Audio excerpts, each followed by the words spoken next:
Assalamualaikum warahmatullahi wabarakatuh.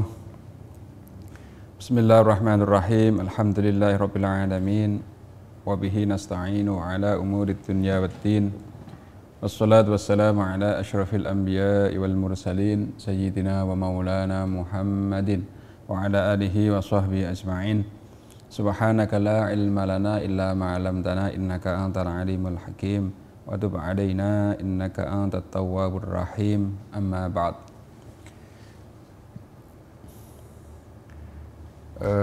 Jamaah pengajian rutin Kamis sore yang kami hormati, untuk kesempatan pada sore ini kita akan membahas tentang halal dan haram. Sebelumnya perlu untuk muqaddimah, untuk pendahuluan, perlu kami sampaikan beberapa ayat dan beberapa hadis terkait dengan ini. Jadi yang perlu diketahui bahwa mengkonsumsi makanan yang halal dalam Islam itu sangat penting. Jadi mengkonsumsi makanan yang halal dalam Islam itu sangat penting.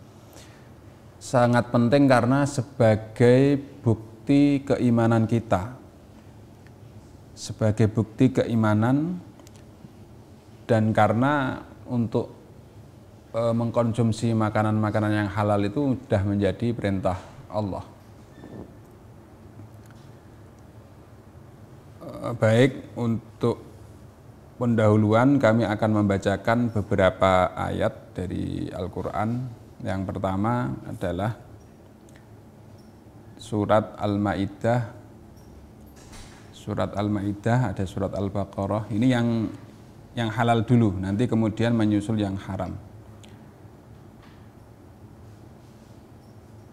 Terkait yang halal, surat Al-Maidah ayat 88 ada, surat Al-Maidah, surat Al-Baqarah ayat 172.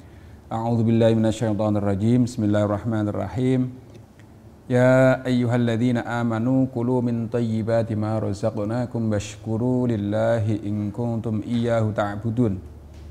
Hai orang-orang yang beriman, makanlah yang baik-baik dari rezeki yang kami berikan kepada kamu, dan bersyukurlah kepada Allah kalau betul-betul hanya kepadanya kamu menyembah. Ini terkait ayat terkait perintah Allah supaya makan makanan yang baik-baik. Kemudian dalam surat lain, surat Al-Baqarah ayat lain juga disebutkan, ya ayyuhan nasu kulu mimma fil ardi halalan thayyiban wa la tattabi'u khutuwati syaitan innahu lakum aduwwum mubin. Hai manusia, makanlah segala yang dihasilkan dari bumi ini yang halal dan yang baik, dan janganlah kamu ikuti jejak atau langkah setan, karena setan adalah nyata-nyata musuh kamu. Terus yang terakhir ayat 88 surat Al-Maidah, wa kulu mimma razaqakumullahu halalan thayyiban wattaqullaha alladzi antum bihi mu'minun. Dan makanlah makanan yang halal lagi baik dari apa yang Allah telah rizkikan kepada kamu, dan bertakwalah kamu kepada Allah, dan bertakwalah kamu kepada Allah yang mana kamu beriman atasnya. Pada ayat ini, ayat 88 surat Al-Maidah, di sini Allah memerintahkan hambanya agar memakan makanan yang baik atau yang halal yang telah dikaruniakan Allah kepada mereka. Dan di sini mengandung dua macam pengertian. Jadi ayat ini, wa kulu mimma razaqakumullahu halalan thayyiban, hendaklah makan yang halal lagi baik dari Allah, dari apa yang Allah telah rizkikan kepada kamu. Di sini itu mengandung dua pengertian. Satu, halal menurut zatnya atau dzatiyahnya barang tersebut atau sesuatu tersebut memang halal. Artinya dari Islam dinyatakan halal, bukan sebagai barang yang haram. Artinya menurut zatnya itu memang termasuk oleh agama dinyatakan halal, dinyatakan betul-betul boleh untuk dikonsumsi. Terus halal yang kedua itu halal menurut cara memperolehnya. Jadi saya ulangi lagi, halal di situ nanti ada dua. Halal yang pertama segi jenisnya, segi zatnya, segi wujudnya barang atau hewan tersebut jenisnya memang sudah dinas, sudah ada keterangan dari Al-Quran atau hadis bahwa di situ memang betul-betul dihalalkan. Itu namanya halal yang pertama. Terus intinya zatnya jenisnya barang atau hewan tersebut jenisnya halal untuk dimakan. Terus yang nomor dua, ada jenis halal dari menurut cara memperolehnya. Mungkin jenisnya barang tersebut itu halal, tetapi cara memperolehnya ada dengan cara yang haram. Itu namanya nanti ya bukan halal lagi. Meskipun barangnya halal, tetapi kalau diperoleh dari cara yang tidak sesuai dengan syariat Islam atau dengan cara yang enggak benar, maka itu nanti hukumnya juga haram. Meskipun wujudnya halal, tapi kalau memperoleh dengan cara yang tidak baik, maka jatuhnya nanti juga dihukumi haram. Jadi halal di sini, halal pertama halal murni karena jenisnya barangnya halal, artinya dari syariat Islam memang membolehkan untuk dimakan, halal. Nomor dua, halal dan diperoleh dengan cara yang halal pula. Nah ini yang kedua, ini yang memang nanti turunannya banyak sekali. Misalkan dengan cara yang halal, artinya misalkan kita memperoleh dengan cara yang halal, misalkan dengan membeli, dengan meminjam, dengan pemberian, dan sebagainya lah. Artinya cara-cara yang memang secara Islam itu diperbolehkan. Kalau dengan cara-cara yang secara Islam tidak diperbolehkan, maka itu nanti hukumnya ya juga bisa haram. Meskipun aslinya itu halal, tetapi kalau diperoleh dari cara yang tidak sesuai dengan ajaran Islam, seperti mencuri, merampas, menipu, korupsi, riba, judi, dan lain-lain, maka itu meskipun wujudnya halal, maka dihukumi haram. Saya ulangi lagi, di sini halal menurut zatnya juga halal, terus diperoleh dengan cara juga yang halal. Jadi halal di sini harus dua, halal jenisnya diperoleh dari jalan yang betul-betul juga baik, artinya jalan yang halal. Terus kenapa kita mengkonsumsi sesuatu yang di situ harus yang halal? Karena Allah memang ini termasuk bukti atau bentuk kasih sayangnya Allah kepada hambanya, yaitu ini memberi aturan berupa mana yang halal, mana yang haram. Karena kalau kita teliti ternyata segala sesuatu yang diharamkan oleh Allah pasti itu ada kemaslahatannya, ada sesuatu di dalamnya. Saya contohkan misalkan kalau dalam Islam, kalau dalam madhab ya, dalam madhab fikih itu ulama berpendapat bahwa segala sesuatu yang menjijikkan atau yang jorok atau istilahnya khaba'is, maka itu biasanya dihukumi haram atau enggak boleh dimakan. Atau istilahnya khaba'is. Khaba'is itu sesuatu yang jorok atau sesuatu yang menjijikkan. Kalau di Al-Quran itu ada di surat Al-A'raf ayat 157, itu di tengah-tengah ayat, potongan ayatnya wa yuhillu lahumut thayyibat wa yuharrimu alaihimul khaba'is. Dan dihalalkan bagi kamu segala sesuatu yang baik dan diharamkan bagi kamu segala sesuatu yang buruk atau yang jorok atau yang jijik. Makanya kalau menurut mazhabnya Imam Syafi'i, segala sesuatu yang menjijikkan maka itu diharamkan untuk dikonsumsi. Nah, ukuran menjijikkan gimana? Nah, ini yang menjadi perkhilafan para ulama. Ada yang kata-kata menjijikkan, kalau menurut orang Arab itu menjijikkan, maka itu sudah dikatakan jijik dan bisa dihukumi haram. Tetapi ulama lain ada yang berpendapat, ya pokoknya asal orang awam atau orang umum, kebanyakan orang mengatakan itu jijik, ya sudah itu bisa dikategorikan sebagai sesuatu yang haram atau nggak boleh dikonsumsi. Jadi intinya halal adalah sesuatu yang memang dari Al-Quran menjelaskan atas kehalalannya atau tidak ada nas yang mengharamkan, juga didukung oleh keterangan dari beberapa hadis, maka itu dihukumi halal. Contoh kayak makanan-makanan. Makanan itu yang hewan-hewan yang dimakan biasanya itu al-an'am.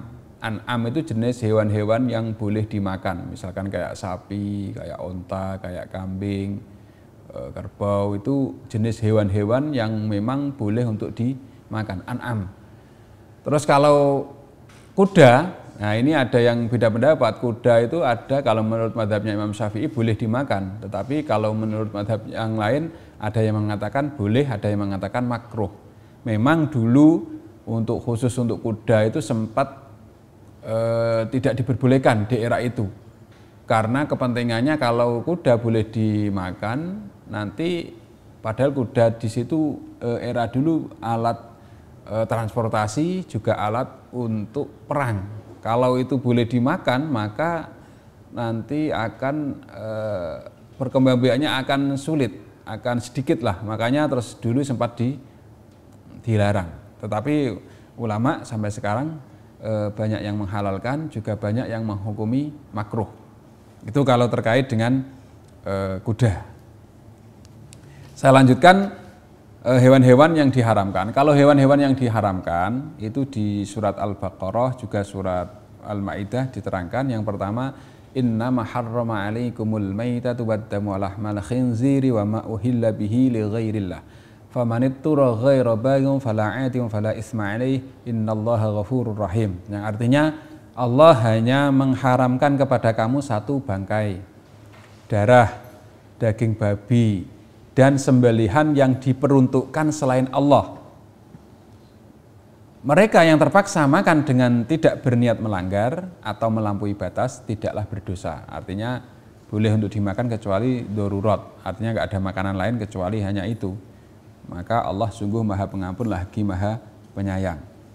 Terus dalam ayat 3 surat Al-Maidah juga diterangkan, hurrimas 'alaikumul maitatu wad-damu wa lahmul khinziri wa ma uhilla li ghairillahi bihi wal munkhaniqatu wal mawqudatu wal mutaraddiyatu wan natihatu wa ma akalas sab'u illa ma dzakaitum wa ma dzubiha 'alan nusubi wa an tastaqsimu bil azlam dzalikum fisq. Diharamkan bagi kamu memakan bangkai, darah, daging babi, daging hewan yang disembelih atas nama selain Allah, dan hewan yang mati tercekik, mati dipukul, mati yang jatuh, mati ditanduk, dan yang diterkam binatang buas, kecuali kalau diterkam terus kemudian sempat disembelih maka itu boleh. Atau diharamkan juga hewan yang disembelih untuk dipersembahkan misalkan berhala, itu juga hewan-hewan yang termasuk diharamkan. Terus beberapa ulama memang berpendapat bahwa di samping yang disebut di ayat tersebut ada 8 itu ada beberapa tambahan, yaitu sebagaimana diterangkan di hadis yang diriwayatkan oleh Abdullah bin Abbas, naha Rasulullah sallallahu alaihi wasallam an kulli dhinabin minas sibai wa an kulli dhi mihlabin minat thair. Yang artinya Rasulullah melarang setiap binatang buas yang bertaring dan setiap jenis burung yang mempunyai kuku untuk mencengkram masanya. Maka ini jenis-jenis hewan yang diharamkan. Intinya jenis-jenis hewan yang diharamkan adalah jenis-jenis hewan yang diharamkan itu yang telah disebut di Al-Quran itu ada 8, terus ditambah dengan di hadis, yakni yang hewan buas yang bertaring, terus kemudian hewan yang mempunyai kuku atau mempunyai cakar yang untuk mencengkram mangsanya. Jadi saya kupas satu persatu. Pertama yang diharamkan bangkai. Bangkai itu artinya binatang yang mati tanpa disembelih, itu namanya bangkai. Hikmah diharamkannya di sini itu karena bangkai itu sudah mengandung kuman dan sangat membahayakan di tubuh, makanya itu diharamkan. Terus bangkai di situ tuh banyak sekali. Artinya kata-kata masuk ke bangkai itu jenisnya, kalau kita yang umum tahu kan bangkai adalah hewan yang mati dengan sendirinya, itu namanya bangkai. Padahal masuk dalam kategori bangkai itu adalah satu, potongan hewan dari hewan hidup. Misalkan ada kambing, kita potong kakinya saja. Jadi mungkin karena eman pengen nyicil kakinya sampilnya saja, mungkin ada ada kambing hidup, kakinya dipotong tanpa disembelih. Nah itu namanya juga bangkai. Jadi bangkai itu bukan hanya hewan yang mati dengan sendirinya, tidak. Misalkan potongan dari tubuh hewan yang masih hidup itu juga namanya bangkai. Terus namanya bangkai lagi adalah hewan yang disembelih tetapi tidak sesuai dengan syariat. Itu juga namanya bangkai. Jadi bangkai itu kita jangan salah memahami. Kata-kata bangkai itu bukan hanya hewan yang mati dengan sendirinya saja. Hewan hidup diambil sebagian tubuhnya, misalkan di kakinya saja diambil tanpa disembelih, itu namanya juga bangkai. Atau hewan yang disembelih, misalkan ada kambing atau ayam, tetapi tidak disembelih sesuai dengan syariat Islam, maka itu juga dikatakan bangkai. Nah, hikmah dari kenapa di situ diharamkan, karena bangkai itu sudah mengandung kuman yang membahayakan kesehatan. Nah, itu intinya Allah mengharamkan bangkai di situ itu murni karena hikmahnya itu untuk kita, karena banyak kuman, nggak baik untuk tubuh. Terus yang kedua darah itu juga termasuk yang diharamkan, wadam, darah yang mengalir maksudnya. Darah yang mengalir itu darah yang keluar dari tubuh hewan yang disembelih atau nggak disembelih, diambil darahnya saja, itu juga diharamkan. Nah, hikmah diharamkannya darah itu antara lain ya juga karena mengandung kuman, juga ada zat-zat kotor yang di situ nggak baik untuk tubuh. Terus kemudian nomor 3, babi, daging babi itu juga termasuk hewan-hewan yang diharamkan karena mengandung baksil-baksil atau kuman-kuman yang sangat berbahaya lah. Karena memang terkenal babi itu makanannya itu jenis makannya itu memakan sesuatu yang kotor, yang jorok, dan sesuatu yang jorok tersebut atau yang kotor itu sulit sekali dicerna oleh pencernaan. Makanya akhirnya karena babi itu suka makanan yang kotor dan di situ banyak sekali mengandung bakteri-bakteri, katanya ada cacing pita lah atau apa macam-macam, makanya itu nggak baik untuk kesehatan. Ada cerita unik terkait babi. Memang babi itu sudah dinas di Al-Quran bahwa daging babi itu haram untuk dikonsumsi. Kalau kita pengen aman ya pokoknya haramnya ya memang diharamkan oleh Allah gitu aja. Kalau orang pengen cari alasannya, hikmahnya kenapa? Ya salah satunya tadi karena babi itu mengkonsumsi sesuatu yang kotor, yang mana di situ kalau kita konsumsi itu nggak baik. Dan ini ada cerita unik di kalangan para ulama, ada cerita unik. Dulu itu ada, ya nggak terlalu lama sih, ya mungkin beberapa puluh tahun yang lalu lah. Itu ada cerita unik, ada seorang mahasiswa tanya kepada salah satu dosen, ya beliau seorang tokoh lah, ditanya oleh salah satu mahasiswa, gimana hukumnya babi di situ diharamkan kan rasanya karena makanannya kotor. Misalkan ada ternak babi yang di situ steril, makanannya sesuatu yang sangat baik misalkan, apakah itu juga tetap diharamkan? Kalau jawabannya tetap pasti diharamkan karena keharaman babi itu sudah dinas oleh Al-Quran. Tetapi untuk menjawab mahasiswa tadi, seorang dosen tadi, seorang guru tadi itu memerintahkan mahasiswa tadi untuk membawa 2 ayam jantan, 1 ayam betina, dan juga disuruh membawa 2 babi jantan dan 1 babi betina.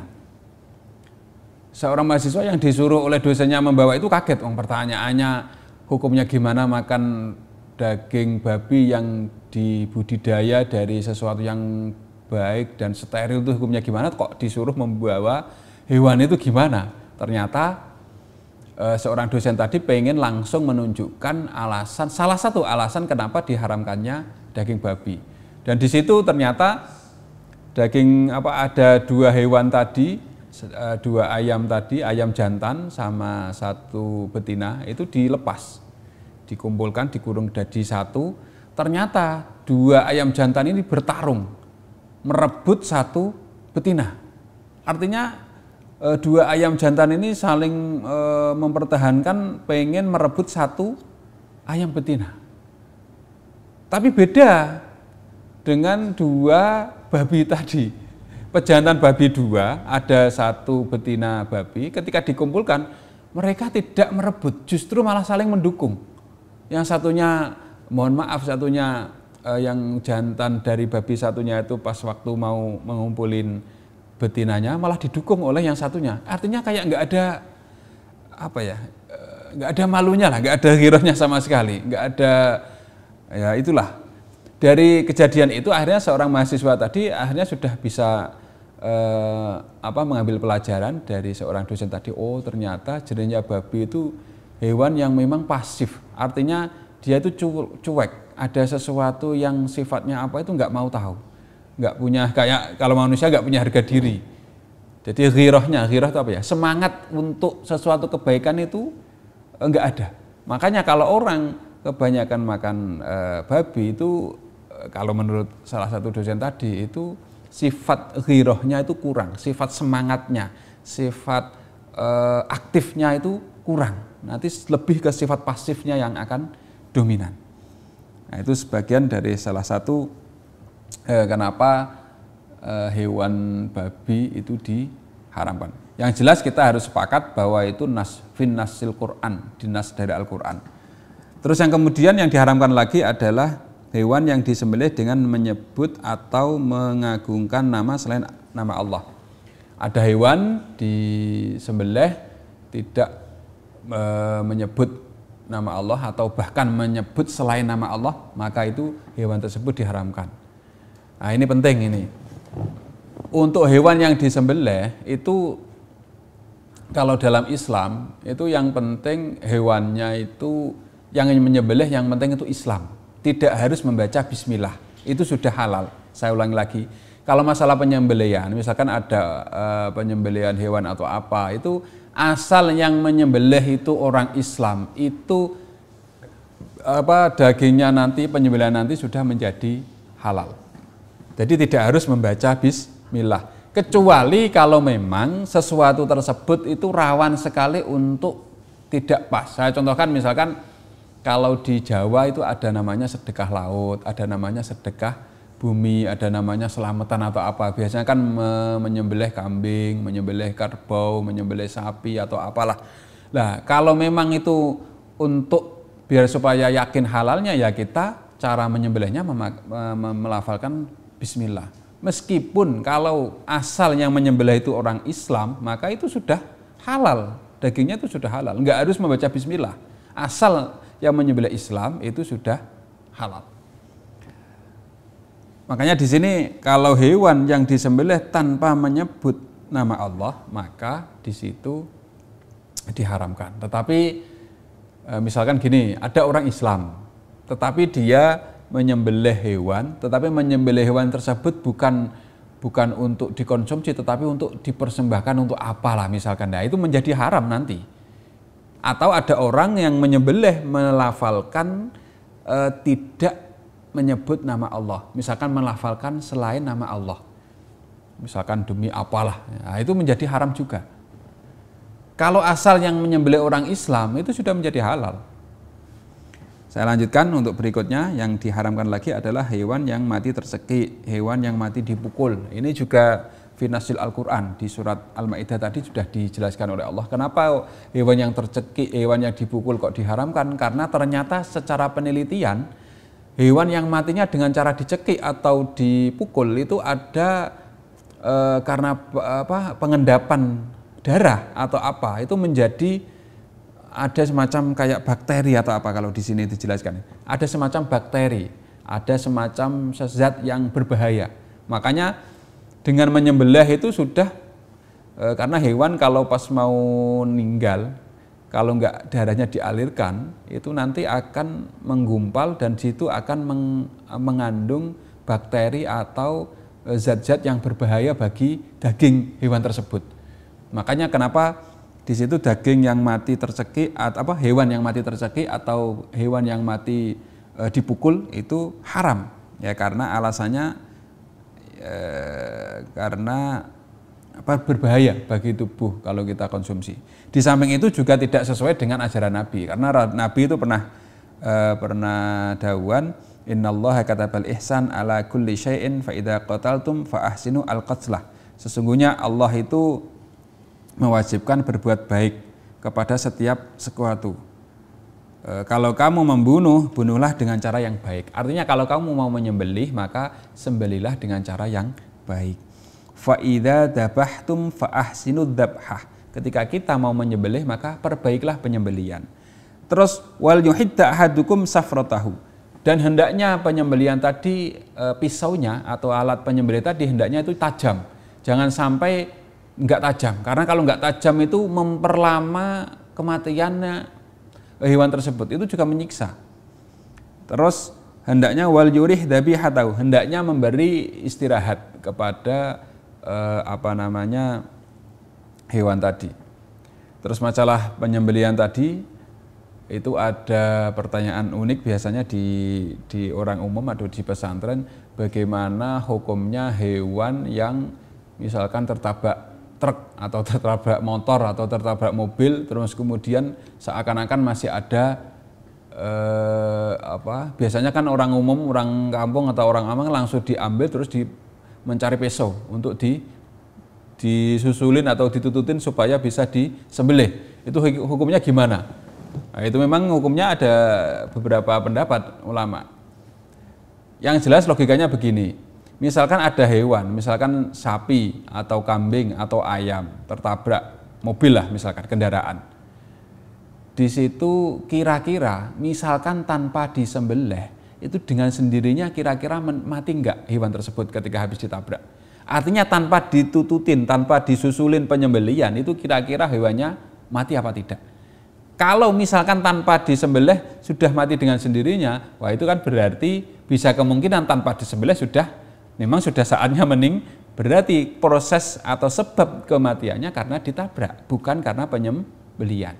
Tetapi kalau memang masih ada hayatun mustaqirrah, ada tanda-tanda kehidupan, artinya ketika sudah habis ketabrak motor atau ketabrak mobil tadi masih ada tanda-tanda kehidupan, kemudian lalu disusulin oleh penyembelihan, maka itu boleh hewannya atau hewan tersebut boleh untuk dikonsumsi. Alasannya apa? Karena masih ada tanda-tanda kehidupan. Intinya yang menjadi polemik itu begini. Kalau masih sempat ada tanda-tanda kehidupan, kemudian disembelih, maka penyembelihanlah dianggap matinya hewan tersebut. Tetapi kalau saat tertabrak, sebelum kita sembelih kok ya memang sudah sakaratul maut, maka bisa jadi penyebab kematiannya ya karena tertabrak, bukan karena penyembelihan. Ya terus ukurannya gimana? Ya ukurannya gini aja, kalau memang wujudnya masih ada tanda-tanda kehidupan, terus kemudian kita susulin menyembelih, maka itu nanti bisa dihukumi halal, karena matinya itu karena penyembelihan, bukan karena ditabrak. Tetapi kalau memang setelah ditabrak tadi meskipun tanpa disembelih sudah akan mati, wah itu yang rawan, kita harus menghindari kalau itu. Tapi biasanya kalau sesuatunya tadi itu kayak ayam kecil-kecil nggak masalah. Tetapi kalau kambing itu kita nggak punya nyali untuk mengatakan bahwa itu haram, karena eman kan. Kalau besar kan biasanya lebih ke eman ini kalau dikatakan haram, udah halal aja biasanya kan begitu. Padahal yang kita lihat kalau memang masih ada tanda-tanda kehidupan, terus kemudian kita susuli menyembelih, maka itu bisa dihukumi halal. Itu kalau terkait penyembelihan. Terus masalah makan makanan halal atau makanan haram, yang penting segala sesuatu aslinya itu boleh atau halal, kecuali kalau memang dinas di Al-Quran bahwa itu tidak boleh atau diharamkan, maka itu nanti akan menjadi haram. Jadi untuk masalah makanan halal dan haram itu intinya itu pada apabila sesuatu tersebut itu menjijikkan atau membahayakan ke tubuh, rata-rata itu nanti haram. apabila sesuatu tadi baik dan bermanfaat, maka itu biasanya dihukumi halal. Kecuali kalau memang dinas di Al-Quran loh ya. Kalau sesuatu yang sudah dinas di Al-Quran, di hadis, maka itu menjadi haram. Jadi saya ulangi, sesuatu yang halal itu adalah yang boleh dimakan asal tidak ada nas mengharamkan, maka itu memang boleh dimakan. Nah, untuk masalah halal haram itu memang hak Allah untuk menentukan. Makanya supaya kita aman, hendaknya kita mengikuti 4 mazhab itu. Mana 4 mazhab yang memperbolehkan, mana yang tidak. Kalau masalah hewan-hewan yang haram, mana hewan yang halal, mana hewan yang haram, itu gimana caranya ya? Kalau an'am itu kayak sapi, kambing, onta, itu boleh, jelas sepakat boleh. Terus yang khilaf itu kayak hewan-hewan yang di situ tidak dijelaskan di hadis, juga tidak dijelaskan di Al-Quran. Terus adanya itu bisa dianalogikan atau dikiaskan. Nah itu ulama biasanya beda pendapat. Kayak contoh, misalkan ulama beda pendapat terkait masalah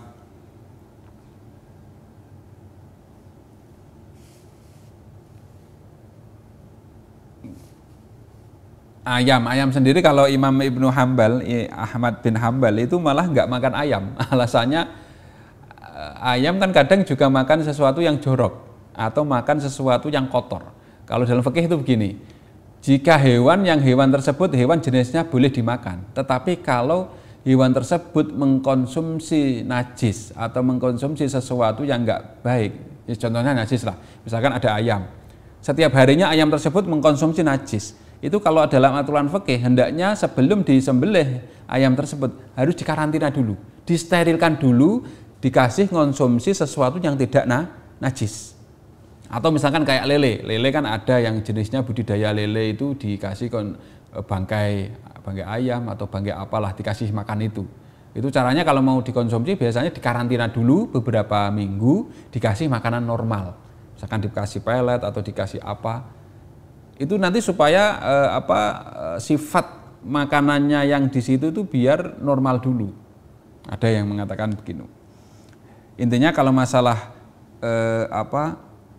hewan yang diharamkan adalah yang jelas hewan diharamkan babi, terus anjing. Kalau anjing ini hampir mendekati ijma, banyak yang mengatakan itu diharamkan.